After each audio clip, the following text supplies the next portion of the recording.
A paz do Senhor, queridos, estamos começando mais uma semana com os momentos de reflexões e nesta semana nós vamos estar recebendo o pastor Abdullah do país Santo Tomé e Príncipe, lá da África, e ele vai trazer experiências culturais, sociais e espirituais daquele país que o evangelho está sendo desenvolvido. Espero que essas mensagens, essas histórias, esses testemunhos possam abençoar a sua vida e sua semana. Curta, compartilhe, se inscreva em nome de Jesus. Fique na paz. Bem, na verdade a expectativa era grande, né? Porque eu sempre sonhei em estar aqui. Né? Nós em Santo Tomé, eu sempre convivi com muitos brasileiros em Santo Tomé desde 2000. Convivi até com coisa como 2014. E em 2002 eu disse um dia eu viria para o Brasil, viria conhecer. Eu sempre via na novela, filme, nas imagens, nos relatos. Mas um dia disse que eu viria conhecer o Brasil. Depois de 23 anos, finalmente, o sonho se torna realidade. Então, para mim é um sonho que está se materializando. Estou cá, vivendo esse sonho, conhecendo um pouquinho de Brasil, Rio de Janeiro. Eu sempre ouvi falar de Copacabana, essas coisas assim. Então, eu tenho a oportunidade de conhecer mesmo. Já não é mais sonho, já é uma realidade. Então, para mim, a expectativa é mesmo essa. É a beleza que eu esperava ver. Estou a ver shopping, supermercado, loja. Então, é tudo que eu via na novela, os filmes, e eu estou vendo mesmo na realidade, cara a cara, poder mesmo acompanhar e estar na shopping. Está a ser posso dizer, um bom tempo. Um bom tempo, apesar de calor, né? De calor, que Santo Tomé também faz calor, mas aqui eu acredito que a temperatura um pouquinho mais elevada. Nós nunca chegamos a 42 graus, mas aqui em Brasil você já chega a 42 graus, então isso é um pouquinho pesado. Mas fora isso, a gente se adapta, então o ser humano é isso. Então, para mim, por enquanto, posso dizer que isso está valendo a pena. Está valendo a pena, né?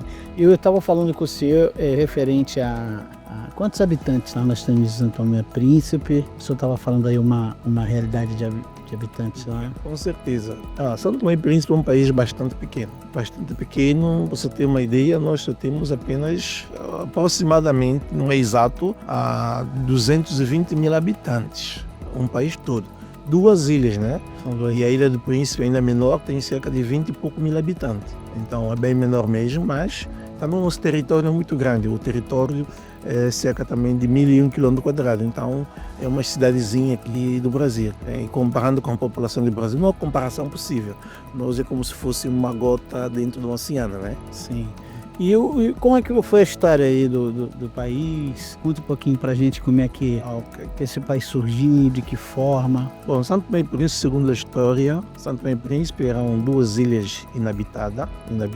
Quando os portugueses começaram a sua navegação pelo mundo, é um dos países que navegou muito pelo mundo. E em 1470, descobriram a ilha de Santo Tomé e Príncipe. Descobriram e entraram e perceberam que era uma ilha desabitada, mas que tinha potencial para ser habitada e também promover cultura de alguma coisa como cacau, cana-de-açúcar, café. Então, desde 1470, eles começaram a trazer escravos a explorar Santo Tomé e Príncipe. E eles ainda começaram essa excursão e descobriram outra ilha perto, que chamou-se de Ilha do Príncipe. É uma ilha menor, também perceberam também que dava para aproveitar. Então, eles pegaram essas 2 ilhas e formaram uma nação, e onde Santo Tomé, o país passou a ser Santo Tomé e Príncipe, onde a capital do país passou a ser em Santo Tomé. Então, desde então, eles foram desenvolvendo as suas atividades, mas sabe, era uma atividade de escravo, né? Eles pegavam os escravos de vários cantos dos países, por exemplo, Brasil, Angola, Moçambique, Cabo Verde. Por isso, Santo Tomé é um povo, vários povos que deu um povo. Porque não houve povo nativo em Santo Tomé e Príncipe. Era um país sem ninguém. Eles trouxeram vários escravos de várias paragens do mundo, sobretudo africanos, e de lá foram se juntando e formou uma nação que nós chamamos hoje de santomenses. Mas nem tudo foi mar de rosa. Era um trabalho escravo, um trabalho forçado, porque os portugueses naquela altura eles só pensavam em lucro, pensavam só em dinheiro, em produção. Os escravos e os santomenses viviam em situações muito humilhantes mesmo. E nesse processo vai sempre surgindo descontentamento. Quando o povo vai tendo descontentamento e por um tempo e quem de direito não faz nada para pôr curvo esse descontentamento, ou seja, não melhora a condição de vida e não responde a descontentamento, isso tende a agravar. E em São Tomé não foi diferente, isso foi agravando, foi surgindo pequenas revoltas, pequenos grupos e em 1953 houve uma das grandes revoltas.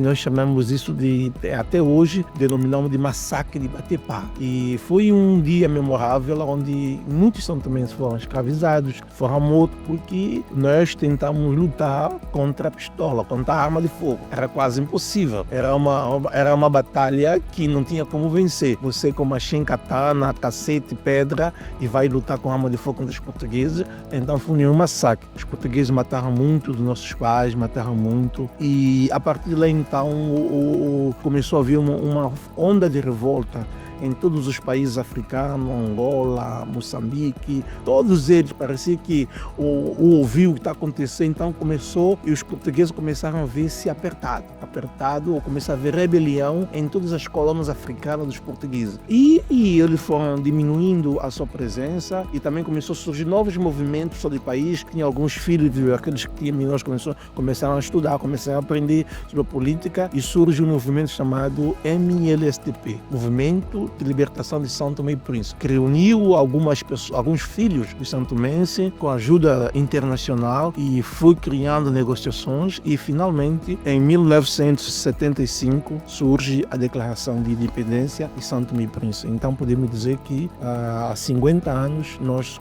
somos um país livre da escravidão. 50 anos. 50 anos. Bastante jovem. Bastante jovem, exatamente. Muito jovem. O irmão nasceu lá? Sim, nasci lá, cresci lá. A minha origem de lá, os pais são de lá. Sou mesmo natural de lá. E eu sou mesmo patriota. E eu não sou a pessoa que aspiro em migrar para outros países. Eu sinto que eu sou necessário lá. A sua missão é lá. Exatamente. Já tive oportunidades de ficar em Angola, ir para Portugal, mas nada disso me atraiu, porque quando você tem convicção naquilo que você quer fazer, nada material te tira do foco.